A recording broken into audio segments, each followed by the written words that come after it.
of the committee, and I think you've made your point quite clear there, Senator. Could I move on to other senators and come back? Thank you. I'll go to Senator Ciccone, then Senator Rice. Okay, thank you. Thanks, Chair. Just to follow on from just the line of question from Senator McKenzie, I just wanted to talk about the board. And we've obviously heard not just a bit from senators today, but obviously in previous estimates about the government's boards over the board's journey. How important would you say is the board and the role that they play, including, I guess, the individuals on that board? Senator, is our governance structure is that the board is appointed by the Minister to oversight the organisation. It's extremely important. It's a proper governance board. And it's fair to say that some level of corporate continuity and expertise is also important too? Through the change program and where we are as an organisation and evolving out of the back end of COVID, yes, Senator. So I was just having a look at the website and noticed that 5 board appointments are up for renewal alone this year. Is that correct? That is correct. Including obviously your position and the chair. Why is that? Just the timing worked out that way? It's just the timing of the appointments. I mean, would there be... I guess what I'm concerned, it appears that more than half the board is up for renewal. The way the timing is for this year, yes. And why is the timing that way? Were there a couple of retirements, early retirements? No, it's just the way the board appointments have occurred over time, and depending on whether it was 3 years, 2 years or whatever, and it's just by happenstance that this year 5 out of the 9 appointments are up. And there's been no discussions around maybe changing the way that we appoint the board? Not in the way that it's appointed, because it's at the behest of the Minister makes those appointments. Yes. There would be some discussion about the timing of appointments or terms to try to ensure that there is that continuity, but that doesn't always work due to circumstance. I guess what I'm going to with this is how do we get to a position where more than half of the board is up for renewal over the same 12-month period? I just think for good governance you try and either space out or have a different process in place. And I appreciate that the Minister appoints members, but ultimately I think the board itself can manage its own affairs and make recommendations to the Minister around maybe changing how many board members are up for processes, as you've articulated just before. Has there been no consideration around looking at how we can maybe change the way that the board is appointed? There are discussions, so in regards to terms, etc., because it's yes, quite explicit in the Airservices Act on the appointment process. However, that there is a continual discussion between the chair and the department into what recommendations can be made to the... And what's the maximum number on the board? There is 9, including the Chief Executive Officer. Okay. But you don't have a voting... Are you a voting member? You're not, are you? It's one of those things as being the Chief Executive Officer, although you are a member of the board because you're also the Managing Director. It's not... So you've got to vote as well? Technically, however, that's not how the board right. would normally operate, because I'm usually making recommendations to the boards. And so how often do you vote? Every board? No, Senator, that's not... I reckon mine is 6 years. 6? Yeah.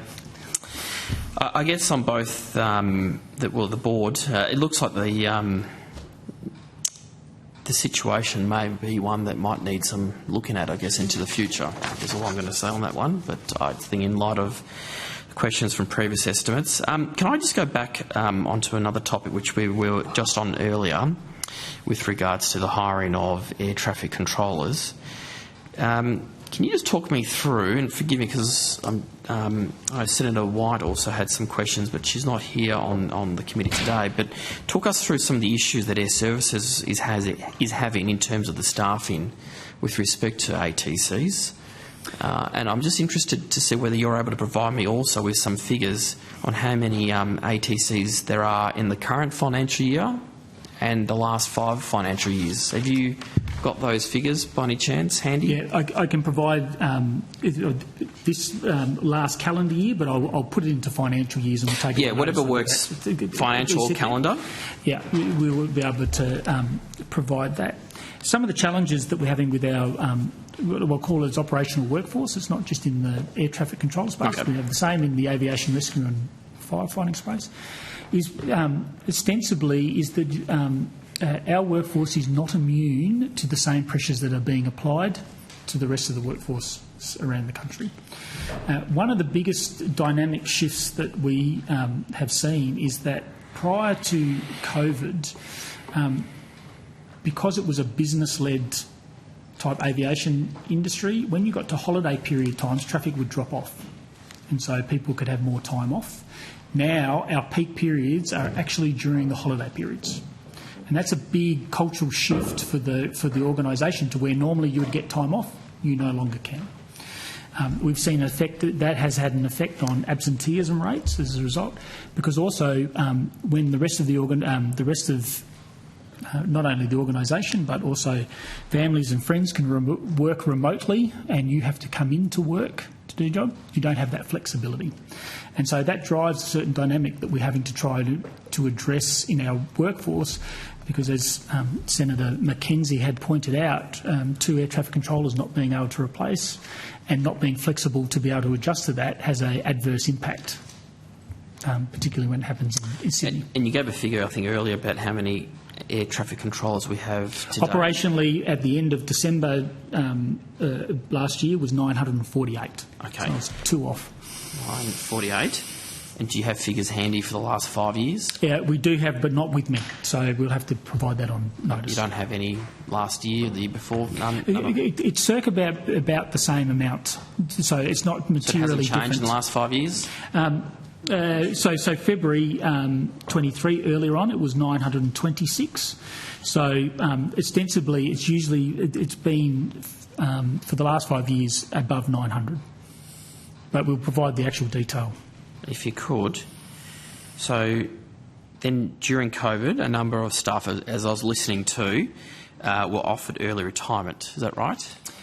Yes. What occurred was in the middle of 2021, it was, we were having to manage our costs. And 1 in 10, or 10% of our operational workforce were at retirement age.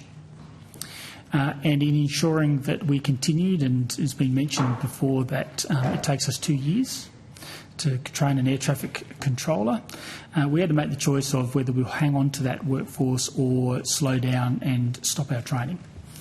And so in managing our cost base, is that we had a significant hit to our revenue because we're industry funded. We had an 80% drop in our revenue, but we still had to continue to operate.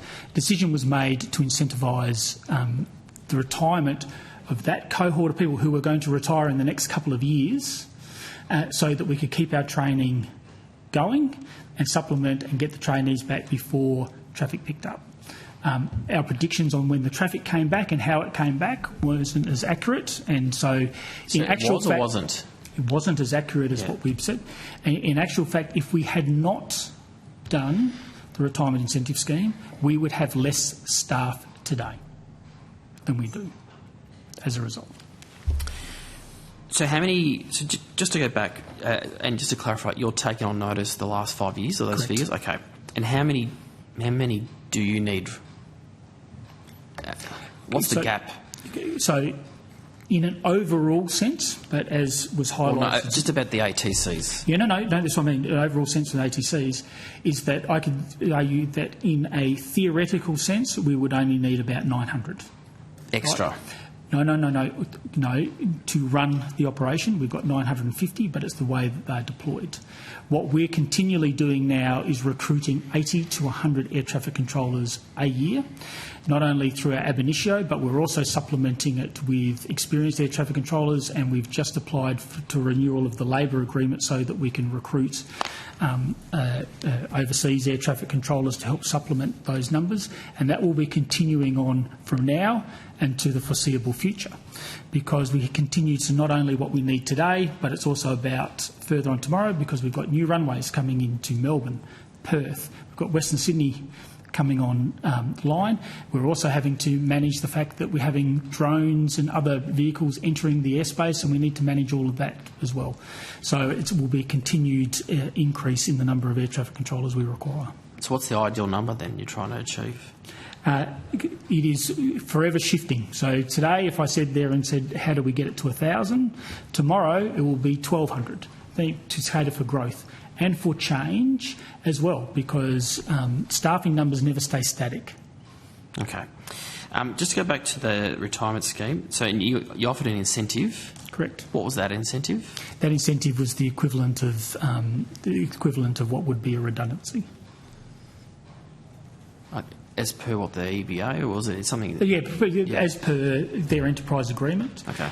Because it was the equivalent of amount of around what would be a redundancy.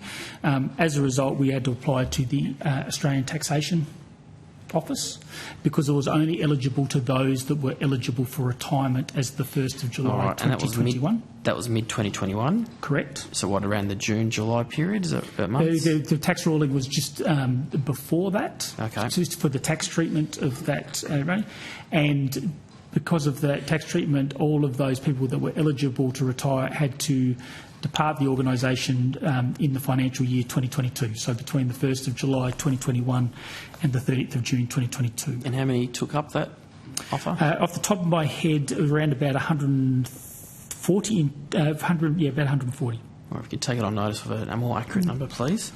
So, at any stage, did you or Airservices inform the government or the minister, I'm assuming, at the time of the decision? Was there any communications? Yes, Senator, as part of our statement of expectations that was put in on the 1st of July 2021, had a thing about what we called the One Airservices Plan in helping manage costs, which the retirement incentive scheme was a part of the One Airservices Plan, and that was reported to government on a regular basis. And you reported that to the minister? Yes, through our quarterly reporting. And who was that at the time? Both which Deputy Prime Minister at the time, so it would have been Michael McCormack, and then followed by Barnaby Joyce. Okay. Can I just clarify something? Sure. Sorry. I'm just trying to get my head around, and I know when the Prime Minister made the decision to shut down the nation in the best interest, got all that. So then you started offering voluntary redundancies? Because your income had collapsed and all that. Right, were you getting fair work? What was it?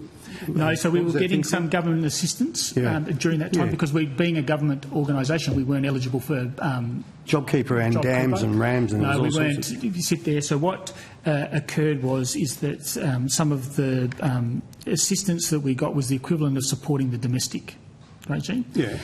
Because international traffic had also collapsed, half of our revenue a year comes from international traffic.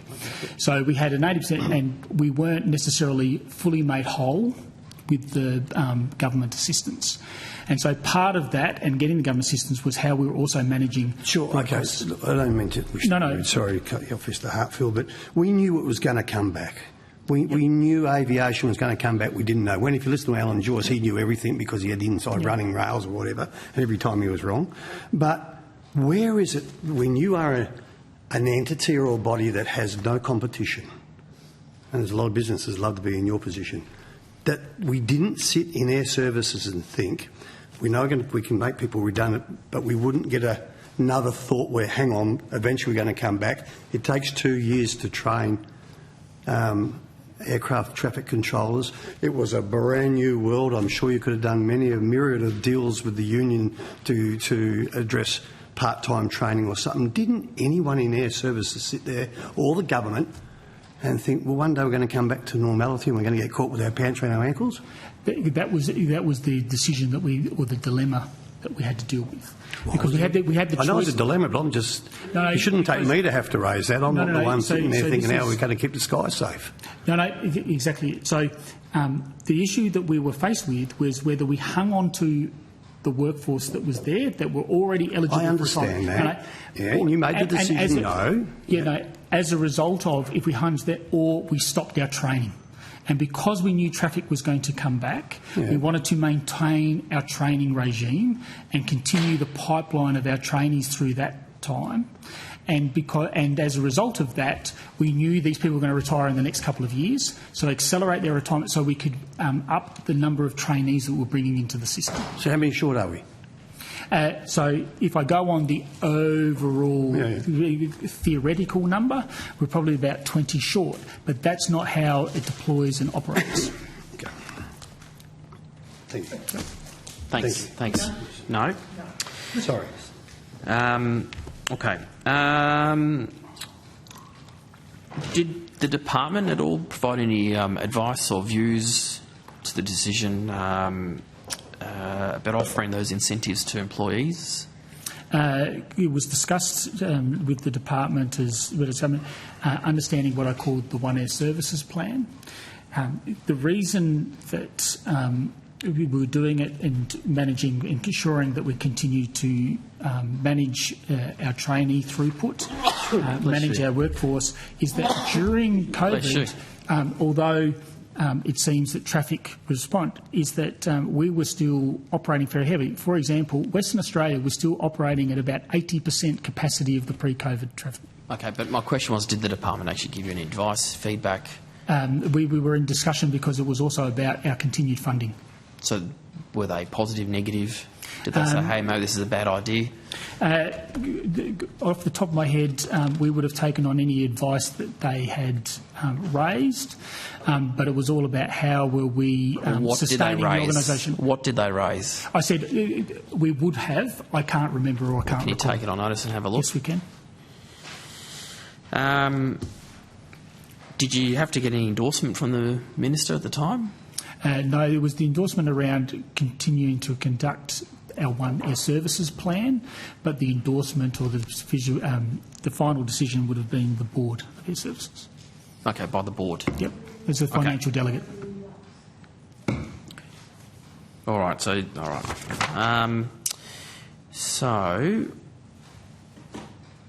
I guess do you think that the scheme would have given in light of the conversations that we're having now, are you acknowledging that the retirement scheme has contributed to the shortages or the delays that we're seeing today? It has had an effect in the sense of our trainee throughput didn't occur as well as we'd liked because of border closures, and that sort of created some issues. However, as I said before, if we had not conducted the retirement incentive scheme, we would have less staff today than we do. So how many have we hired since that retirement scheme? Off the top of my head, around about 110 to 120 since then. Okay. And just last one, Chair, I just wanted to ask as well, with the early retirement scheme too, was there any requirement to send a brief to the Minister? Were there any briefs on the Minister having to make any official comment or approvals? It was worked through that Airservices plan that entered into our statement of expectations. Part of that plan that the Minister Correct, it was part of the Airservices plan. Okay. All right, I might just leave it there for now. I might come back with other further questions. Thanks, Senator Rice. Thanks, Mr Harfield. I've similarly got questions on staffing. You've said that there are a couple of figures that you've quoted which actually are a bit different to what was in answers to questions on notice. In budget estimates, a question on notice from budget estimates 2022 said that 243 people accepted retirement incentive scheme offers over the life of the scheme. And at that time, 132 positions had been rehired. So that 240 number included our aviation rescue and firefighters. It wasn't just air traffic controllers. Okay. What I've been talking about was the air traffic controllers. All right. And so you're 110 to 120 that have been rehired. They're just air traffic controllers, not firefighters. All right. How many air traffic controllers did you have prior to the retirement scheme? Around about the same number as that we do now, but I have to take it on notice to what that exact number was. Okay. And you said that I've been listening and you had to get encourage the older air traffic controllers to retire so that you can keep the training going. Were the air traffic controllers who were nearing retirement age, would they have been forced to retire at a particular age? No, provided that they continue to keep their qualification, because they're checked on a 6-monthly basis, and continue to maintain a medical. If they chose to continue, there's no sort of mandatory time. However, in experience-wise and previously, it was around about 58 that normally everyone usually retires around that age. Mm-hmm. But you could have kept them on if they had done, kept them on. However, as this was in the middle of 2021, by now they'd be approaching 60, and we'd normally have seen people retire at this stage. Yes, but it would have been an option to have kept them on and kept up your training, and you would have had a bigger pool now. So the other context is that with the situation we were in, even with we were fortunate to have government funding where we can make these in a much more considered decision. But in doing the retirement incentive scheme meant that no other person in the organisation had to lose their job because we weren't able to afford them. And also no one during COVID, so no one lost their job during COVID in Airservices. No one had reduced hours as a result of the fact that afford it, because we still had to operate, and we were able to honour every pay rise under every enterprise agreement during that period of time. But you're in a bit of a pickle now of not having enough staff. As I said, that if we hadn't have done the retirement... What was the term? Chronic... The chronic unease. Chronic unease. Because there's no ever set and forget. The issue is that, and I reiterate, like we're seeing in the rest of the world, is that we would have had less staff today than we would have if we hadn't have done the retirement incentive scheme, because we wouldn't have had a trainee pipeline. Well, but you could have. I'm sitting there saying at the time, and the decision being made to where we were in the middle of 2021 with Delta and Omicron, yes. But you could have kept them on. It might have cost you more. You could have kept them on, and you could have maintained your training if you had chosen to do that. There was nothing that said that they had to fall off a cliff at age 58. Senator, where we were at the time and the decisions made and the uncertainty in the environment, that was the call that we made. Okay. In hindsight, there was always 20/20 vision in hindsight, and we could have done something differently. All right.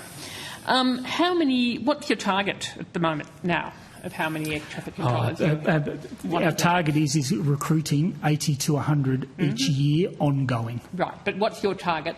Do you want to have more than your 848 or your 850 that you've got at the moment? It is continuing to ensure that we've got a continuous supply, because whatever that target is today, it will change in 6 months because of the environment that we're in. In the current environment, what's your target? How many would you like to have? So if all things being equal, everything was put into a bubble and there's no change, it would probably be another 30 on top of what we've probably got, and then it's about how we deploy that number. Okay.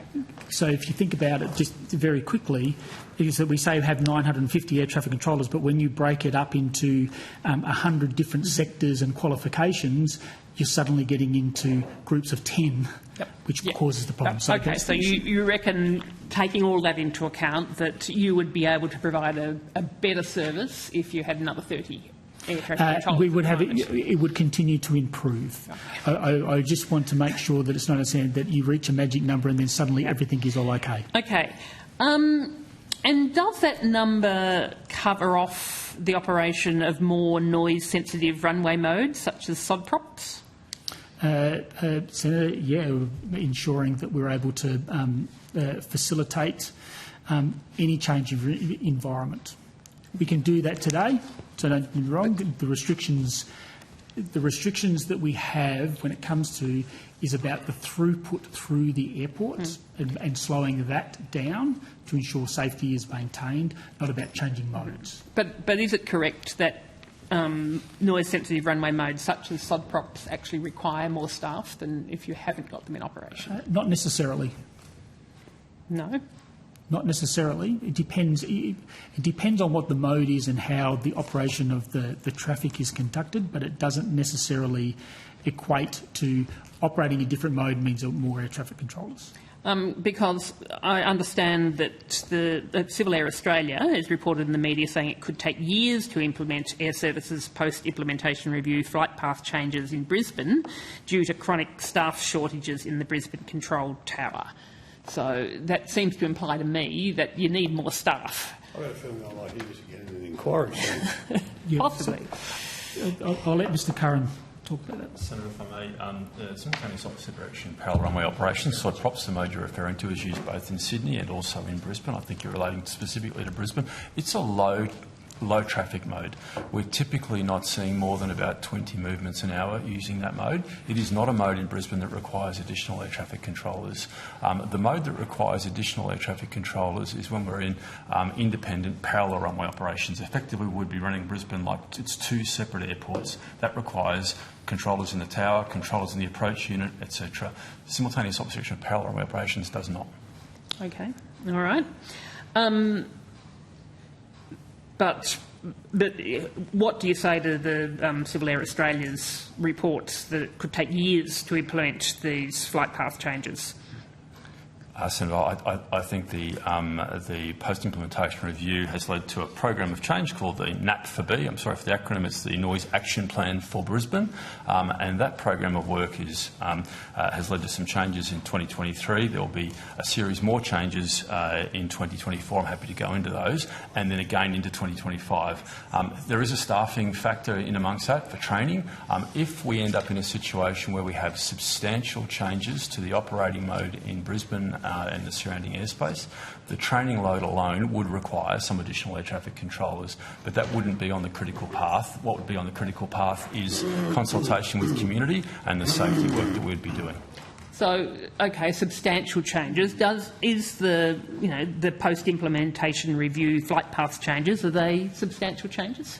There's multiple phases. There's a series of packages. There's 4 packages in total. The first package dealt a lot with governance and assurance mechanisms. Mm-hmm. The second package of change, which we're in the process of implementing this year and implemented some of last year, are probably at the moderate end of the spectrum. Package 3 and Package 4 foreshadow the potential for significant changes. Okay, and are they in Package 3 and Package 4 are the measures that are going to reduce flight noise on nearby residents? Senator, they all aim to reduce the impacts of aircraft operations on the communities in Brisbane. I think it's fair to say that the complexity of each of the packages goes to the magnitude of change, the magnitude of flight path change. But the Package 2 we're working on right now will improve outcomes for Brisbane through greater use of SOD props, the mode you were referring to before. And Package 3 and Package 4, what's the timeline for those being implemented? Package 3 and Package 4 Package 3 is being developed throughout the course of this year for implementation into next year, and Package 4 can start in parallel next year, but will likely continue into 2026. Okay, and will require more staff?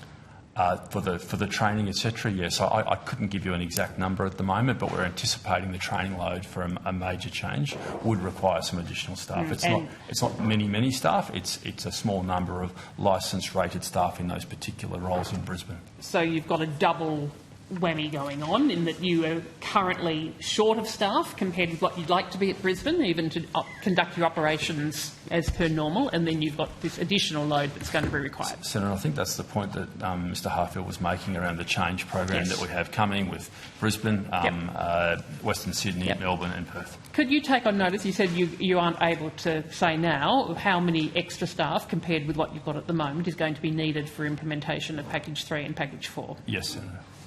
Thank you.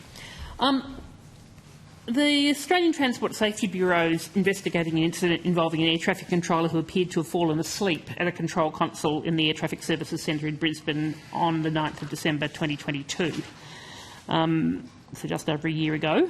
What are the safety implications of ATCs sleeping while on duty? Senator, if it was a single staffed situation, obviously the concern would be is whether any aircraft operating in their jurisdiction would be able to contact them.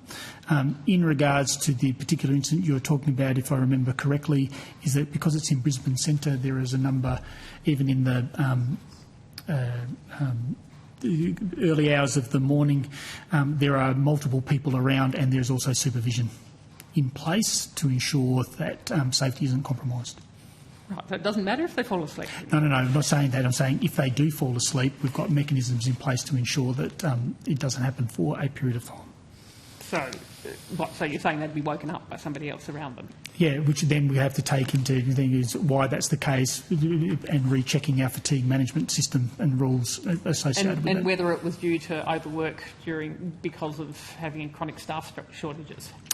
Senator, no, because we have a fatigue risk management system that's in place that people that's assessed, and so people can't actually turn up to work if they're over fatigued, and even if they request to come in, we need to make sure that their fatigue risk is within acceptable levels. Okay. So you can't work if you're fatigued. But something obviously happened to this person. They must have passed that test but then still fell asleep. Senator, without understanding exactly why that person fall asleep, but sometimes in the early hours of the morning without continuous stimulus, you can nod off, and so we need to put protections, and in this case they did, and so we need to review that. I presume that Airservices is cooperating with the ATSB, has cooperated with the ATSB in investigating this? Absolutely, and we would have conducted our own investigation, and so... it's over a year, and the ATSB report status shows it as pending. So do you know why it's taking so long to close off this report? So that's a matter for the ATSB, Senator, but we would have completed our review well before. Okay. I want to move on to leaded fuel being used at Brisbane and Archerfield airports. The General Aviation Maintenance Group operates 3 planes, a Turbo Commander, a Grand Commander AC-680 and a Shrike Commander AC-500S, which I understand were manufactured in 1973, and they use leaded fuel, and they're still allowed to operate on a daily basis in Australia over heavily populated areas. Senator, that's a matter for CASA or the department. That's well beyond our jurisdiction on what fuel can be utilised in an aircraft. Well, in the previous question on notice, I asked about the number of aircraft using leaded fuel flying over Brisbane, and I got the response that the Department of Infrastructure, Transport, Regional Development, Communication and the Arts does not collect data needed to respond to this question. So you're saying that Airservices doesn't have anything to do with this data? We don't collect information about what fuel is used in aircraft. We will collect information on the aircraft themselves, but we don't have. If it's a registration issue, that's a matter for CASA. Okay, but does your remit cover harm caused by airplanes, or is it purely CASA? So the specifications of an aircraft is a matter for CASA, not Airservices. Yeah, but in terms of the harm that air traffic is causing. In performing our function, we take the safety of air navigation as our most important consideration, and after taking to that, then we ensure, under the Act, is that we make sure that as far as reasonably practicable, the environment is protected from the effect of the operation and the use of the aircraft, and the effects associated with the operation and use of aircraft. We don't know what fuel is being utilised by particular things. If that's in your remit to protect the environment and people from the use of the aircraft, I would have thought that having data or paying attention to the use of leaded fuel over a heavily populated area should be something that was within your remit. Because leaded fuel was phased out in motor vehicles decades and decades ago because of the health impacts of lead. But the specifications of what an aircraft uses is a matter for CASA. We will then manage that on the effects, but we don't know whether... But no one's collecting... Well, you're not collecting the data. I can ask CASA whether they are collecting the data, and I can do that, but it's not something that's crossed your desk. You haven't seen it as an issue that you have any reason to be concerned about. It hasn't passed the desk, nor would I expect it to, because that's beyond our jurisdiction to what fuel is being utilised by an aircraft. But if your jurisdiction is to be concerned about the harm in protecting the environment, I would have thought that the fuel that, having a fuel that is containing lead that has got shown health impacts on people should be something that you were concerned about. Same way as you're concerned about noise. Senator, it's the use and operation of the aircraft, not what the aircraft uses. I do refer you to CASA because I will go to CASA, but I'd ask you to consider that, given if it's the use and the operation of the aircraft, the fuel that the aircraft's using is intricately connected with the use and operation of that aircraft. The same way what the level of noise that a particular aircraft makes is a particular characteristic that you are concerned with, aren't you? Yeah, the effects of, yes. Yes, yes. I want to now go to a response to a question on notice where the government said, since the opening of Brisbane's new runway, 10 complainants have been referred to Airservices security and 4 have been referred to police for welfare visits.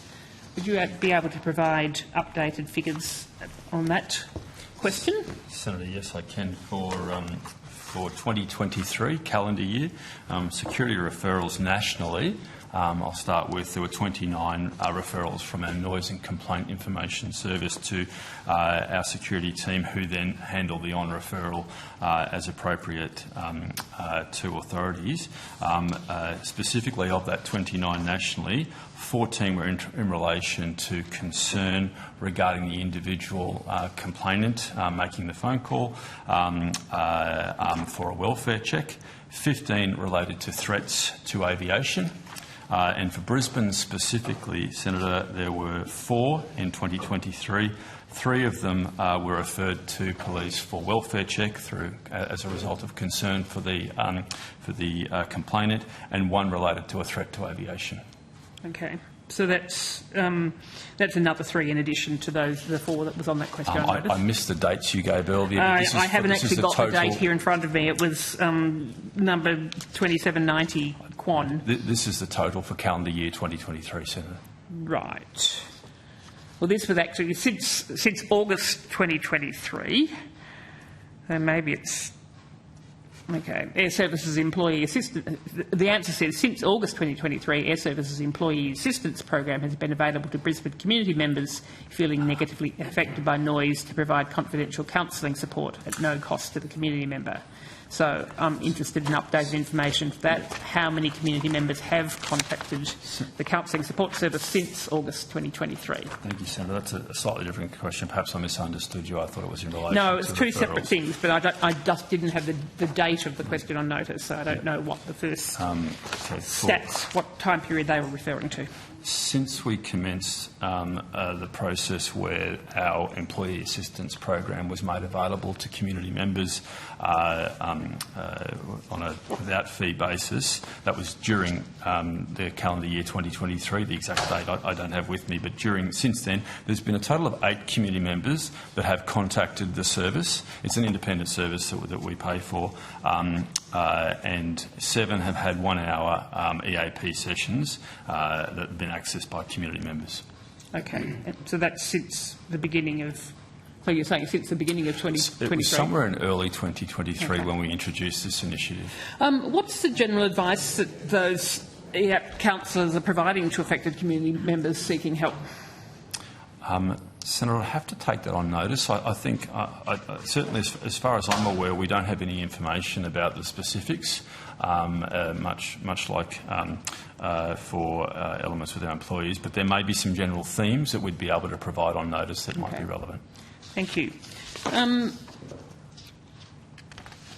see. Now I want to follow up on a question that was actually one of Senator Mackenzie's questions on notice about the intersection departure trial that was operated at Brisbane Airport. Yep. I don't know whether Mackenzie, Bridget, you wanted to. No, that's fine. I've got some questions about consultation too. And that question, Airservices advised that the restriction on intersection departure trial did not result in any perceptible noise improvement, which is surprising considering the idea of full runway length does usually result in less noise over communities because they're higher when they go over the communities. You'd agree that that is usually the case? Senator, I would have to say, whilst it may sound intuitive, there are some particular facts about the way that this kind of operation occurs that mean that has turned out not to be the case on the 2 occasions nationally where we have trialled this. In Perth in 2012, there was a full-length departure trial which was conducted by Airservices in the aviation industry but overseen by the then Aircraft Noise Ombudsman. Again, the same hypothesis was that perhaps going for a full-length departure would result in a perceptible difference in noise. That trial, albeit much smaller than the Brisbane one, pointed to the fact that there was less than 1 decibel of difference through the period of the trial, and it's generally accepted, although specifics for individuals, generally accepted that less than 3 decibels is not perceptible to the human ear. So with that background, we nevertheless undertook the Brisbane trial, and what we've since learned from that trial is that aircraft would need to be significantly higher as they cross the Ascot area, the suburb of Ascot, which is about 6 kilometres from the airport. At the moment, and during the trial, they're about 3,300. They would need to be at more than 5,000 feet. To achieve that, airlines would need to have a 24-degree ascent profile. Today it's a 16-degree ascent profile. We've had discussions with both Qantas and Virgin that have confirmed to Airservices but also to the government-established airport advisory body in Brisbane, the AAB, that they cannot accept a 24-degree ascent profile. Okay. So it's basically not going to be possible for them to be as high as what would be required to have a greater than 3 decibel limit. That's correct. And as I say, this is the second time we've undertaken this trial. I've got the findings from the ANO trial from Perth if you'd wish for us to table. Additional information in that response said the flight management systems will make a determination on the amount of thrust required to meet height markers on standard instrument departures. So during the trial, those SID height markers, were they increased? No, Senator, they were not. So they were still aiming at the same markers then? Well, yes, that's correct. They can be above the marker depending on the air traffic control clearance and the circumstances at the time. But the trial that we undertook was the trial that was recommended by the then BAPAF group, the government-established Brisbane Airport Advisory Forum. They made the recommendation to do a runway extension, full-length trial, no runway intersection trial, which is what we undertook. The trial to change a standard instrument departure is a different trial altogether that would have required significantly more time. But maybe I'm not seeing something, but if they're basically aiming for the same height, even though you're saying use the full runway, they're still aiming for the same height, so it's no surprise that they're not reaching a higher altitude and having less of a noise impact. It depends on the specifics of the standard instrument departure, Senator, but they can certainly be above that height. But they're not being required to be above it.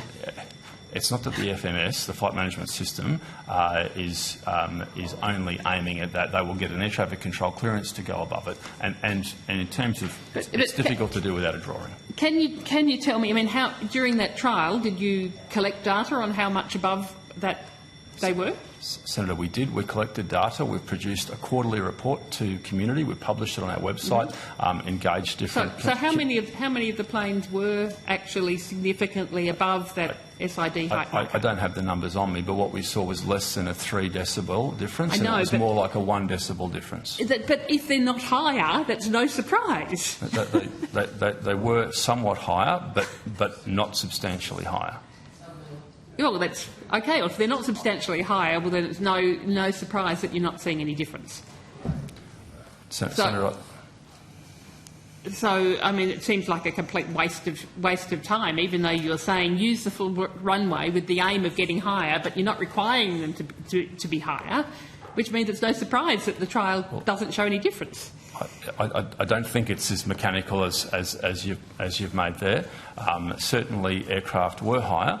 To get them to a perceptible difference, they would need to be at a much higher gradient. Well, can you? I mean, you say it's available, but could you take on notice getting the analysis of how much higher the planes actually were over particular communities. Senator, yes, we can provide the quarterly reports that we've published, as well as we can provide the full-length departure noise benefit trial from Perth from 2012. Okay, but does that include that data in terms of what proportion of planes are at what heights? Yes, it does. Okay. Look, my final lot of questions was... Can we do finish it? Yep. Break at 4. Yep. Senator Ross? Yep, I'll be finished before then. Not finished. The CEO of Brisbane Airport Corporation wrote to the chair of the AAB, which is... What's the AAB? I don't know. I'm pleased to advise you that Airservices has facilitated an official NOTAM update to its operations, recognising that Brisbane's new runway is not to be used for flights over the city from 10 p.m. to 6 a.m, 5 a.m. during daylight saving periods. But wasn't there already a practice since the new runway opened not to use it for flights over the city between 10 p.m. and 6 a.m? Senator, I might like to make sure I provide this quite precisely on notice for you. Certainly we seek the preferred runway mode between 10 p.m. and 6 a.m. is the mode we discussed before, sod props. There are certain weather conditions in which sod props cannot be implemented, and so it is the case that not all of the time do sod props occur. Okay, but so sod props, so in general between 10 and 6, but this notice is actually saying during daylight saving periods it only operates until 5. So in practice it actually means there's increased early morning noise over Brisbane during daylight saving periods. Senator, I'd like to take that on notice because there's a related matter in regard to turboprops, so non-jet aircraft that were departing early from Brisbane, and we have implemented a change last year to cease that from being able to happen. That was one of the changes we implemented last year, and I'm just not sure whether we're talking about the same thing or something different. Well, it seems to me that there were restrictions in place between 10 and 6, and now we're being told that, in fact, during daylight saving period, they stop at 5. So, in fact, there's extra noise between 5 and 6. That's certainly not. That's not the direction that we're working toward in terms of reducing impacts. So, I'd need to check the details of that letter from the Chief Executive Officer of Brisbane Airport Corporation to make sure I'm answering the question correctly. Thank you. Thanks, Chair. Thanks, Senator Rice. For the remaining couple of minutes, Senator McKenzie. Thank you so much. I want to go to community engagement. How many FTEs do you currently employ for community engagement and consultation?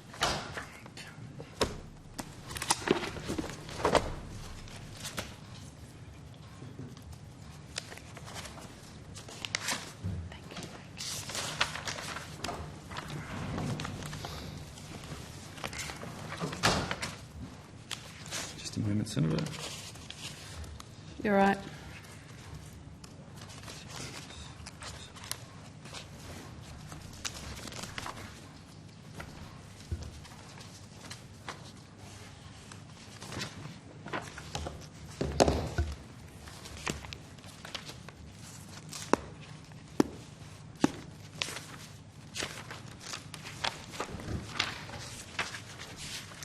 I may have to take that on notice. I beg your pardon. In the total of the FTE for community engagement, I will have to take on notice. I do have the total of our FTE for our NCIS, our Noise Complaint and Information Service. I can give you an approximate. It's approximately 10 staff in our community engagement area who are just focused on community engagement. We employ a further 7 full-time personnel in our Noise Complaint and Information Service, and we currently have 2 contractors supporting that work to help bolster our response times. So the 2 contractors, yep. How many staff do they have? I beg your pardon, they're 2 contract FTE, 2 individuals being contracted. Right, not yes. 2 contracts where we're subcontracting to another group of people. So how much are we spending on consultants and community engagement services? Throughout 2023, the expenditure I can give you for our Brisbane activities The total spend in relation to Brisbane was $373,017. I can give you some breakdown on that if you wish. On notice will be fine for that. I just want to quickly, in the time left, go to the crosswind limit at Sydney Airport. You're aware of the calls to increase that limit for aircraft landing and departing Sydney, supported by Virgin, Qantas, Jetstar, QantasLink, Express Freighters, Rex, the RFTS, and it's endorsed by the airport. Yes? Senator, I'm happy to answer that one. Yes, I'm not aware of it being endorsed by all of the entities you've just said, but I'm certainly aware that there is strong support from Qantas and Virgin and Rex. Qantas, Virgin and Rex. Is it endorsed by Sydney Airport? I'm not aware of that, no. Okay, thank you. A safety assessment in relation to this proposal was undertaken and concluded that increasing the limit to 25 knots at Sydney Airport, and I quote, poses no change in risk level to the current 20-knot crosswind limit and therefore is at an equivalent level of safety. Do you agree with that assessment? Senator, I'm not familiar with that assessment. What I can say is that Qantas and Virgin approached Airservices throughout the course of last year, and we've recently commenced some work with them to jointly scope and engage a contractor to help us to undertake an appropriate safety assessment to submit to CASA, the Civil Aviation Safety Authority, for their consideration. We're certainly aware that at other airports, both domestically and internationally, it's permissible to land with a greater crosswind limit than is the case when we have another runway available to us. The rule set that we must work to is that where there is another runway and the crosswind is greater than 20 knots, we must, not may, we must use that. And so that's the situation we find ourselves in. We think that there can be... Is that fit for purpose with today's tech and... you know? I think the fact that we're engaging with Qantas and Virgin to develop a safety case is evidence that we think it's certainly worth exploring. I would add that we are very mindful that any increase in crosswind allowance can potentially have an impact on the use of runways at Sydney, and that could impact the long-term operating plan noise sharing. And so we want to make sure that we can satisfy our obligations. We have a direction from the Minister to implement long-term operating plan, and so we need to make sure that we're able to adequately deliver on those obligations. What's your understanding that changing these crosswind limits would have on the cancellation and delays in and out of Sydney? I think the potential used in periods where there is high demand, it could be very beneficial. That's our expectation. That's why we're working with industry on this. Equally, if it were to be used all the time and only in relation to the parallel runways, we would have a significant concern about that because it would undermine our obligations to deliver noise sharing. So its use, I guess I'm saying, should be limited to significant demand periods. Like today. Have you got any updates for the committee before we break for afternoon tea on the situation in Sydney? No, I don't, Senator. We're going to come back afterwards. It would be fantastic if you could actually spend 15 minutes finding out what the impact has been, because I'll come back with some more questions on that. Thank you. Thank you, Chair. Thank you. All right, we'll take a break and also suspend till 4:15, and we'll in continuation with Airservices Australia. Thank you.